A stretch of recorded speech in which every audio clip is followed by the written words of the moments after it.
summertime. There's an almost hypnotic allure to the voice of Ella Fitzgerald, often called the First Lady of Song. She wore a warm, fluid style that made even the toughest hearts melt. But behind that effortless grace existed a story far more troubling than the spotlight ever let on. From a father who vanished early on to a reformatory stay that nearly crushed her spirit, Ella's climb to stardom was anything but smooth. Many know her for that extraordinary voice, playful, soulful, a ribbon of sound that soared over big band brass. Fewer realize how her early life in poverty and heartbreak shaped the genius that later bloomed on stage. Yet Ella's resilience was so powerful that she not only changed the face of jazz, but also stood up to the ugliness of racial discrimination, even fighting back in court at times. Hers was a life tangled in turmoil and triumph, and these hidden chapters reveal just how much she overcame to become one of America's greatest entertainers.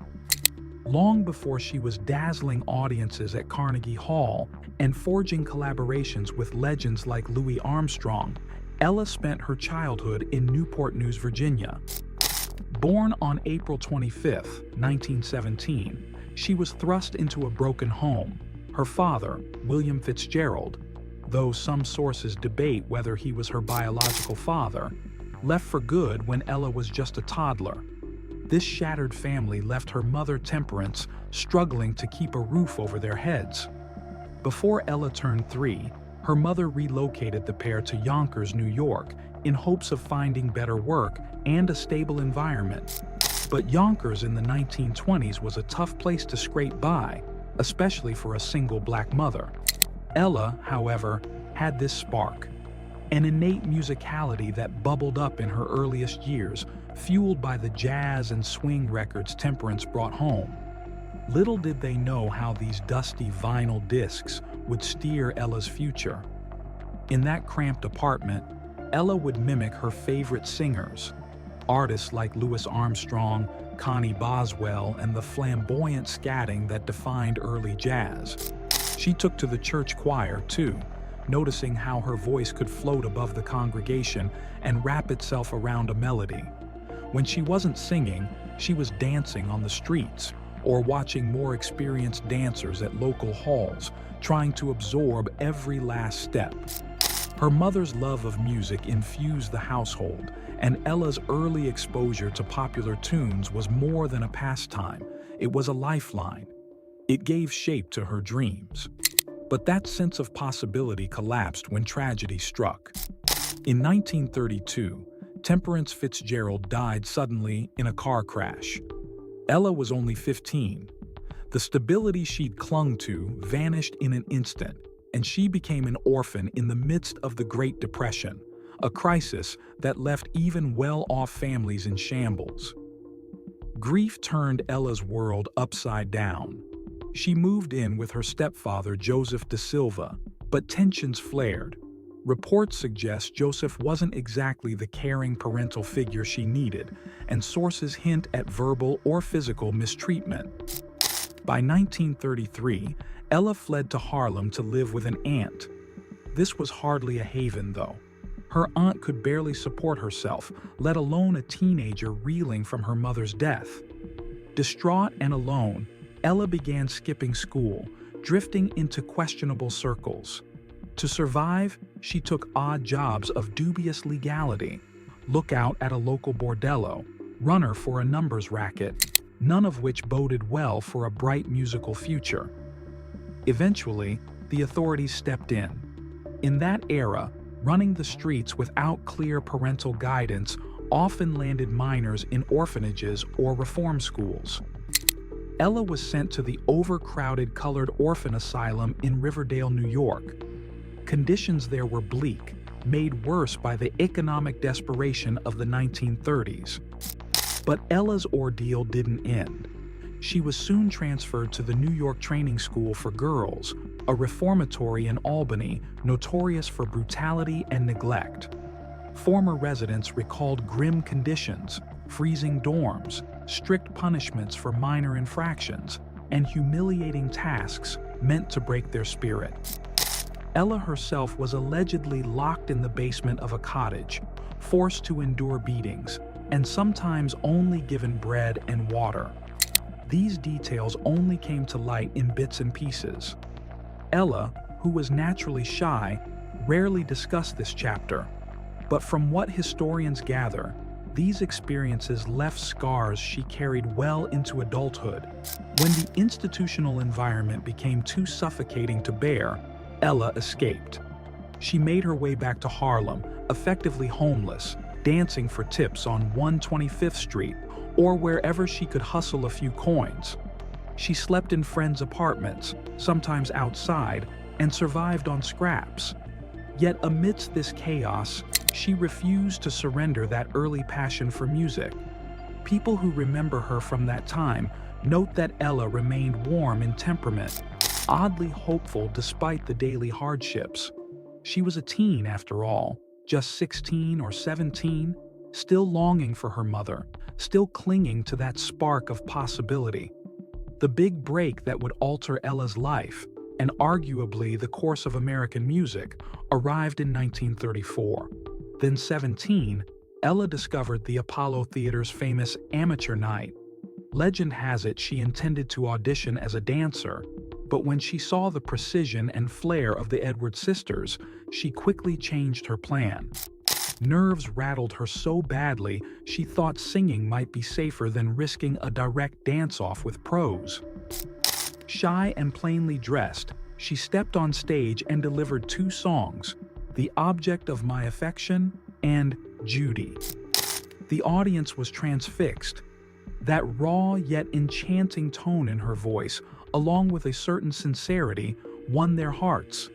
She claimed first prize, outshining dancers, comedians, and musicians who had more professional polish. The Apollo moment radiated beyond just Harlem. It led to a connection with drummer and bandleader Chick Webb, a dynamo of the swing era. Webb was at the top of his game, performing sold-out dances across the country. But he was on the lookout for a fresh female vocalist to complement his male singer, Charles Linton. At first, Webb reportedly balked at Ella's appearance. She wore simple dresses, thick glasses, and kept her hair unstyled. He famously whispered to his bandmates, "You're not putting that on my bandstand." But when he heard the unfiltered brilliance of her voice, prejudice gave way to sheer admiration. Webb offered her a chance to sing with his band, initially paying her around $12.50 a week. Because Ella was still legally in the state's custody, this move was orchestrated as a kind of parole. Chick Webb and his band became her guardians, taking responsibility for her welfare as well as her performance schedule. Once absorbed into Webb's orbit, Ella experienced a crash course in show business and personal grooming. By her own admission, she had never learned the beauty standards expected of a stage performer in the 1930s, which included stylized makeup and formal evening gowns. Webb's other band members teased her about everything from her hair to her shoes. It stung, but Ella's unassuming nature kept her from lashing out. Instead, she worked tirelessly to meet the demands of performance life. She studied how to project on stage, how to work a crowd, how to let the tempo carry her voice instead of fighting it.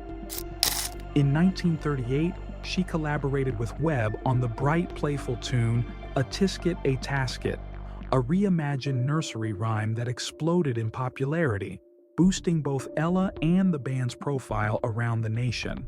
Then fate struck another blow in 1939. Chick Webb, who suffered from tuberculosis of the spine, died at the age of 34. Despite the heartbreak, Ella stepped up as bandleader at just 22, and the ensemble was renamed Ella and Her Famous Orchestra. Leading a big band as a young black woman in the late 1930s and early 1940s was nothing short of revolutionary. She recorded around 150 songs with the group before they disbanded in 1941. During these years, she encountered obstacle after obstacle. Some clubs refused to book a band led by a black woman. Others didn't think a female band leader could handle the business side of touring. On top of that, Jim Crow laws in the South made traveling a minefield of discrimination, with separate hotels, restaurants, and bathrooms, if they were allowed to stay in any accommodation at all. Even as her fame grew, Ella wrestled with self-consciousness. She was never the glamorous lounge singer that certain clubs wanted, and she felt that blow deeply.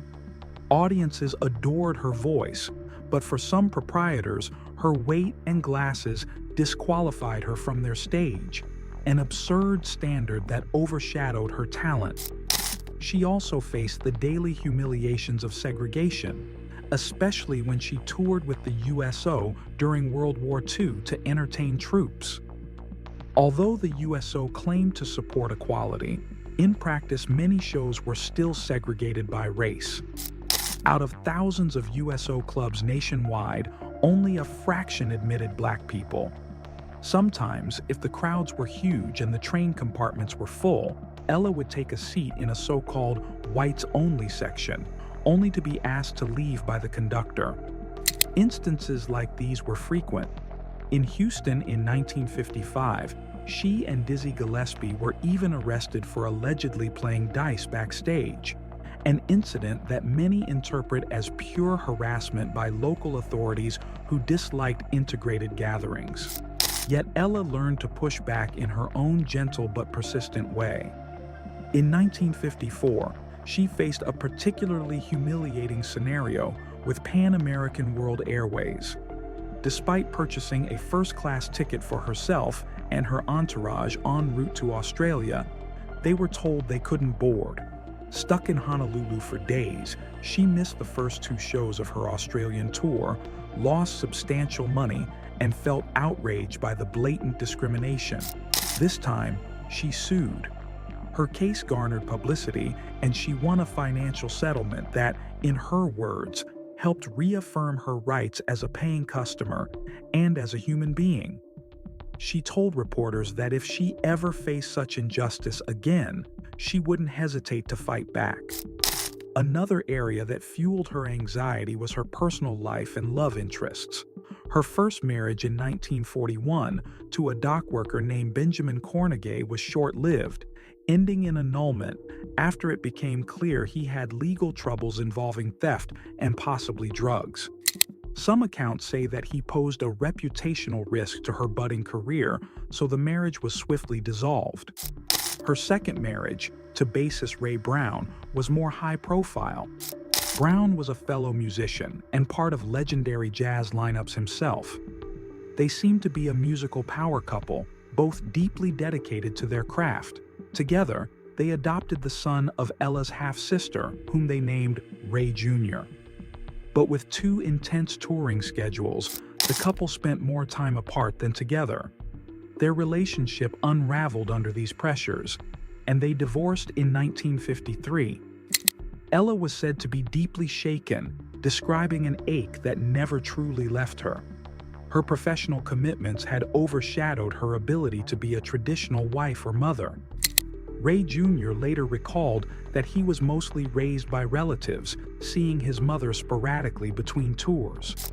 Rumors swirled around a possible third marriage in 1957 to a Norwegian named Thor Einar Larsen, who apparently tried to inject some stability into Ella's life.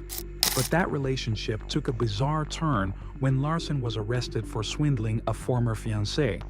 Authorities deported him. Ella seldom discussed this incident, and most fans only heard about it through gossip columns or brief mentions in interviews with her acquaintances. What is clear is that heartbreak was a recurring theme.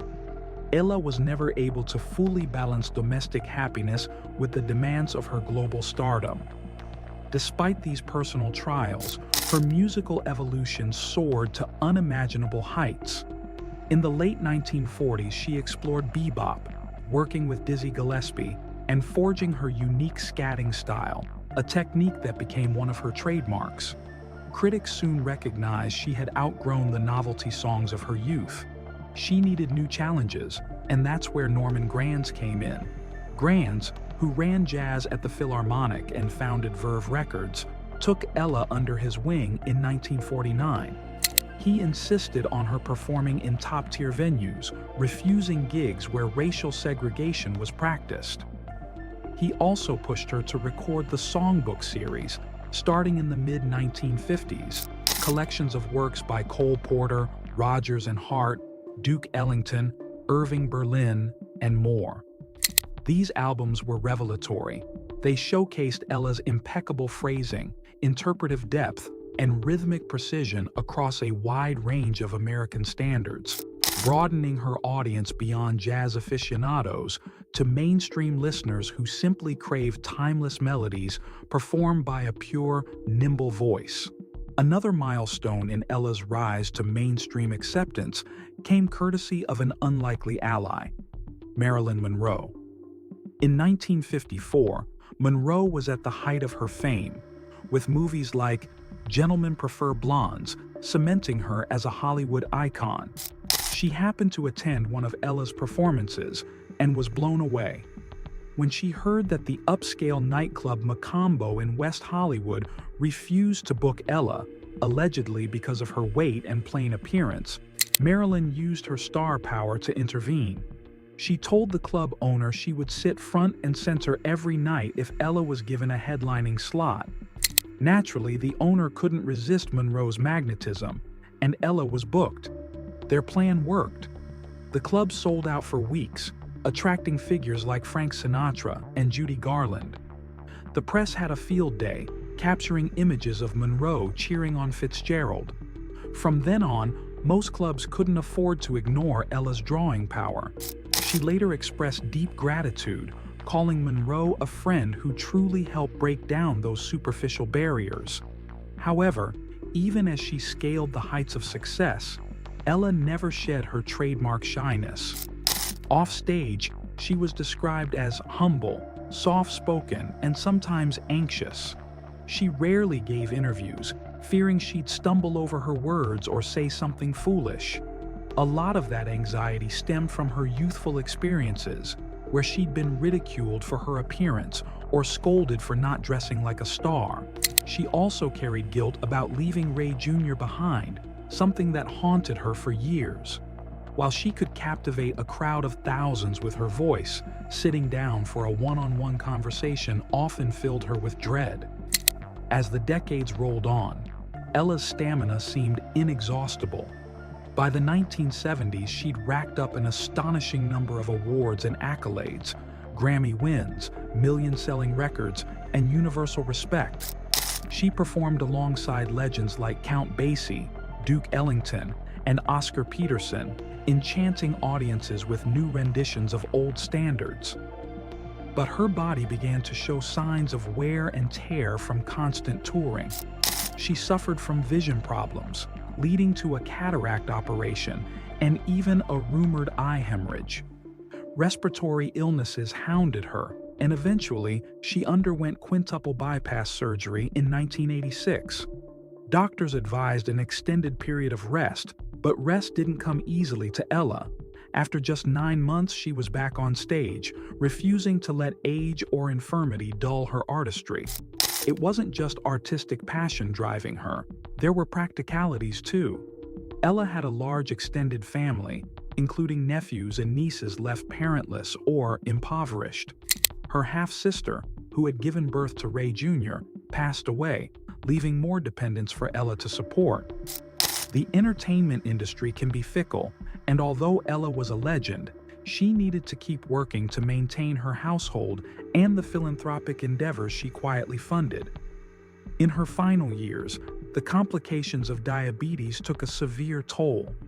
In 1993, both of her legs were amputated below the knee to halt the spread of the disease. Forced to retire from live performance, Ella spent her days in a wheelchair, receiving visits from close friends and family members in her Beverly Hills home. She passed away on June 15, 1996, from a stroke, leaving behind a towering legacy that spanned 6 decades of music history. She was 79, having earned 14 Grammy Awards, sold over 40 million records, received the Presidential Medal of Freedom, and secured a place in the pantheon of great American artists. Even after her death, though, her journey didn't rest. In 2019, news broke that many of her original master recordings had been destroyed in the 2008 Universal Studios fire, an incalculable cultural loss. Historians and music lovers mourned the fact that future generations would be deprived of fully remastered or reissued versions of some of her greatest works. But in many ways, that heartbreak pales in comparison to the hardships Ella endured as a living, breathing woman. Beyond the glitz of her stage persona, Ella was a champion for children who found themselves alone in the world, just as she once had. She established the Ella Fitzgerald Charitable Foundation in 1993, focusing on at-risk youth, fostering music education, and providing support to organizations that help disadvantaged children. Even as her health deteriorated, she remained committed to the cause, directing funds to literacy programs, music scholarships, and various initiatives that encourage artistic expression among children who may otherwise never have the chance to discover their talents. When you peel back the layers of Ella Fitzgerald's life, her father's abandonment, the abusive reformatory, the heartbreaks, the persistent racism, the legal battles, and the demanding tour schedules, it becomes clear just how miraculous her success truly was. She belonged to an era that didn't make space for Black female vocalists to become global icons, yet she did exactly that. Audiences adored the purity of her voice, unaware of the turbulence behind it. Few recognized that the sweet, effervescent presence on stage was the product of tremendous personal pain combined with an unyielding spirit that refused to be broken. Ella herself rarely dwelled on negativity. Those close to her remarked how she always focused on the joy she could bring to an audience. On stage, she flashed that shy smile, connected with her band, and cast a spell over the crowd as though heartbreak and discrimination had never touched her. But the scars were there. After being invited by the New York Training School for Girls to speak as a success story, Ella declined.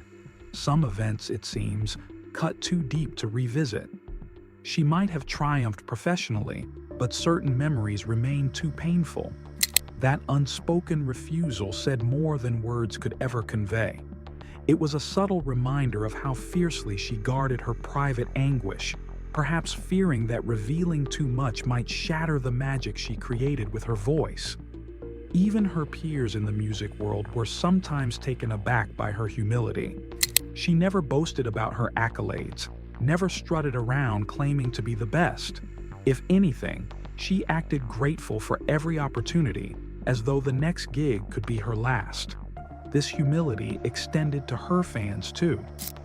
After shows, she often hurried back to her hotel or bus, preferring to avoid the parties and glitzy gatherings. One might speculate it was partly due to her quiet nature, or perhaps because she'd grown used to being turned away by segregated establishments, so mingling with the glitterati never felt comfortable. In her mind, she was still that orphan teenager who had to fight for every inch of success. Yet her artistry was unstoppable. Whether belting out an up-tempo swing number or whispering through a gentle ballad, Ella had a gift for turning melodies into heartfelt stories. She could improvise like no one else, scatting in dizzying runs that left audiences breathless. She took existing jazz staples and made them her own. Her recordings of Mac the Knife or How High the Moon remain benchmarks of vocal improvisation. She turned the Great American Songbook into a personal showcase, proving that these were not dusty museum pieces, but living, breathing compositions. Musicians who played with her marveled at her near-perfect pitch and the ease with which she navigated complex chord changes. Critics eventually lauded her as a musician-singer, someone with an instrument so flexible and adept that it rivaled the horns in the band.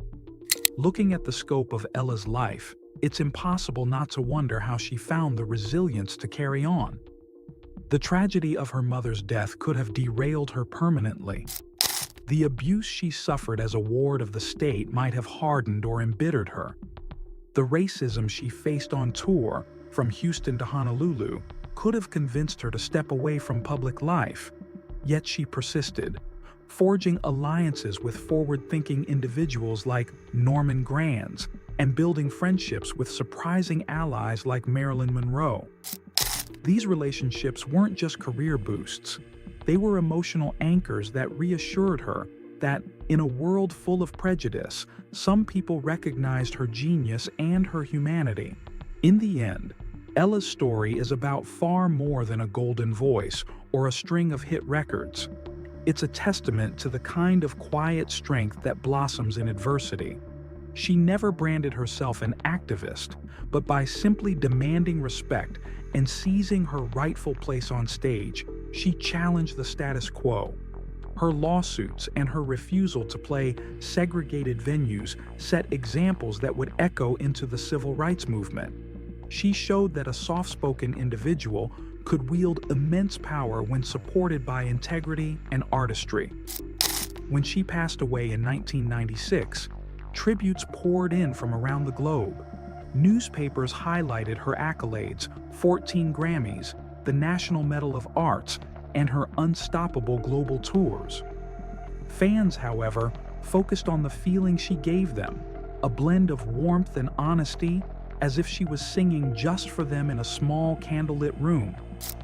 Her philanthropic work also drew attention, especially from those in the jazz community who understood that every scholarship funded by her foundation might be nurturing the next Ella Fitzgerald, a child who, against all odds, finds salvation and joy in the power of music. Yes, some of her original masters were lost in that catastrophic 2008 universal fire, meaning entire sessions, moments of raw creativity, are gone forever. It's a devastating blow for posterity, but her broader legacy remains. The live recordings, the songbook albums, and countless radio broadcasts preserve the essence of her artistry. The sweet, supple tone that soared over big band horns and soared through intimate ballads is immortalized enough to continue captivating new generations. Though she rarely wrote lyrics herself, Ella's voice was an instrument of universal expression. It allowed listeners to momentarily forget their troubles, the way it helped her forget the anguish of her own youth. Reflecting on her childhood, Ella once hinted that music was a form of therapy, a place where her troubles couldn't follow. It's as if every note she sang was soaked in the resilience she'd been forced to develop when life stripped her of security. That's the hidden beauty behind her greatest performances. The impetus of a shy orphan who found her home on stage, coaxing joy out of sorrow and weaving melody out of chaos. Each success, every award, every sold-out show was both a personal triumph and a symbolic victory for anyone who's ever been cast aside. It's no coincidence that her charitable foundation zeroed in on at-risk youth. She knew, better than most, that a child's future can hinge on the smallest gesture of support. In closing, Ella Fitzgerald's story underscores an age-old truth.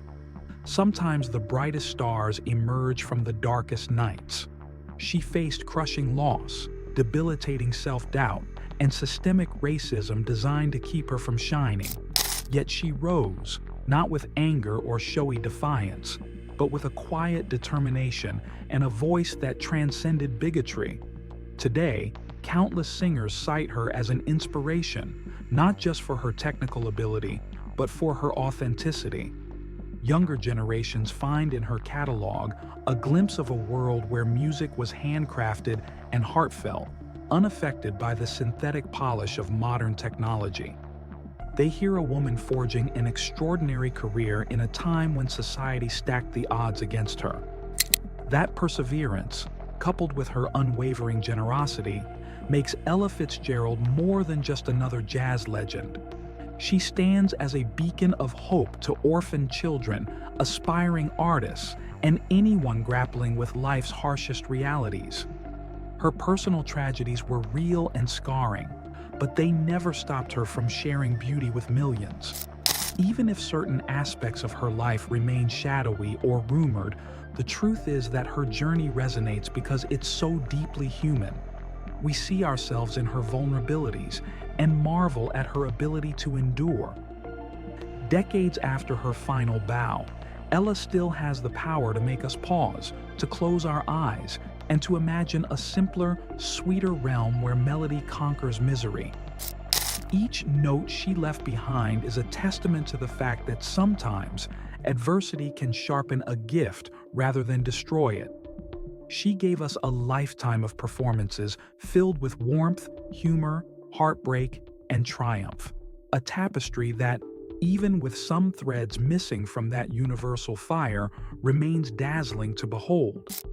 And maybe that's the most remarkable thing of all. The tragedies that punctuated her life never defined her.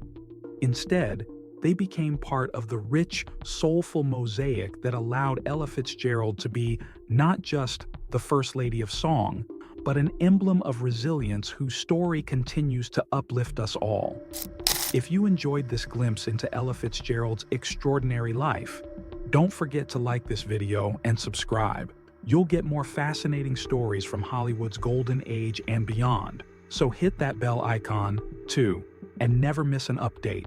Thanks for watching.